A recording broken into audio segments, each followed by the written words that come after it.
బంధుత్వాలలో కూడా main identity. ప్రతి ఒక్కరికి మనిషికి ఒక పిచ్చి ఏంటంటే ఐడెంటిటీ క్రైసిస్. ఐడెంటిటీ క్రైసిస్ అనేది చాలా ఉంటుంది.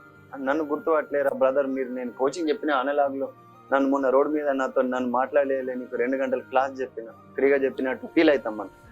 అయితే ఐడెంటిటీ క్రైసిస్. మీరు కూడా నేను ఇంత క్లాస్ విన్నాగా నన్ను సార్ గుర్తుపట్టలేడు అని చెప్పేసి, ఇంకెక్కడైనా సరే మీకు ఫేస్బుక్లో ఫ్రెండ్ కదా నన్ను గుర్తుపట్టే అని కొందరు, మీ వాట్సాప్ గ్రూప్లో ఉన్న నన్ను గుర్తుపట్టలే అని కొందరు, ఇంకా ఈ చీర కట్టుకున్న ఈ డ్రెస్ కట్టుకున్నా కానీ నన్ను గుర్తించట్లేరు అని చెప్పేసి కొందరు, ఇంకా మంచి షూస్ వేసుకున్నాం, మంచిగా ఇట్లా ఉన్నాం అట్లున్నాం గుర్తించలేము.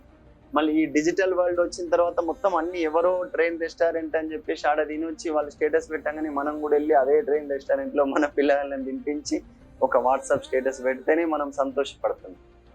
దీన్ని అన్నిటిని ఏమంటారు? ఐడెంటిటీ. ఇందాక ఏమన్నారు? Identity making in digital identity making.